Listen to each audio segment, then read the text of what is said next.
Guys, mag-steam tayo ng isda, guys. Ito, meron tayong isda ditong dorado. Yan. Ito yung ating isda. I-steam natin to, guys. Tapos, lalagyan natin ng sili. Lagyan natin ng sili. Tapos, yung sili ay hihatiin natin para yan, ganyan. Para magkaroon ng anghang yung ating isda. Yan. Tapos meron tayong luya dito. Lalagay din natin yung ating luya.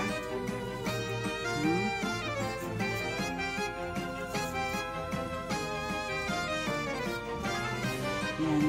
Meron tayong sibuyas. Yan, may sibuyas tayo, guys. Ibabalot lang natin ito dito sa ating aluminum. Yan.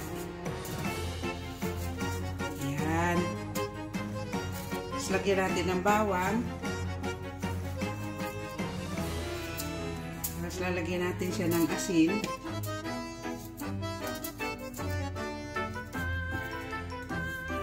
Simpleng luto lang to, guys, pero masarap. Yan. Lagyan natin ng asin. Ayan.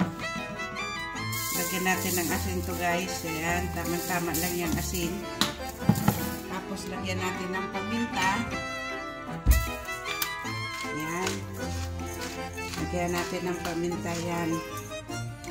Tapos lagyan natin ng bitchin. Ayan. Konti lang.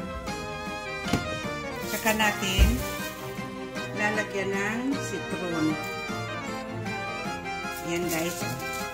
Saka natin lalagyan ng citron.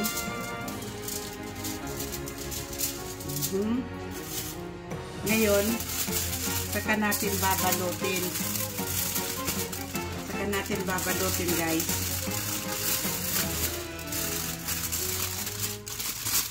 Ang magpapalasa sa kanya dyan, ay magpapaluto sa kanya ay yung tubig, yung pawis ng kanyang isda dyan sa loob. Ayan. Ngayon, guys, ilalagay natin to dito sa ating steamer. Yan. Yan. Meron tayo dyan na special sa isda. Yan. Tingnan nyo, guys. Yan.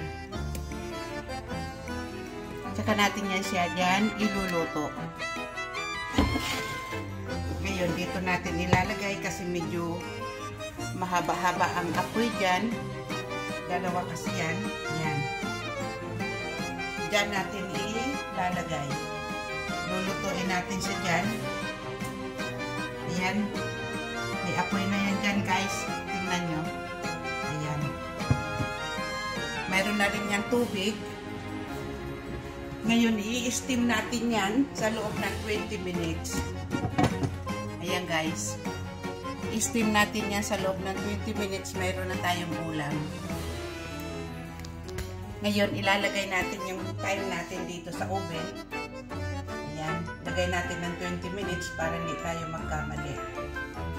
Ayan. Meron na, guys. Hanggang mamaya, ipakita ko sa inyo pag natapos na yung ating steam na isda.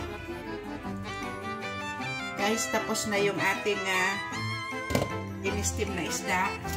Ngayon, pinalamig ko muna siya kasi hindi ko mabuhat at napakainit. Ngayon, ito na siya, guys. Ito na yung ating in-steam na isda. Nakain na tayo.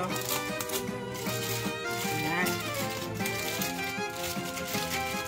Ayan, guys, oh.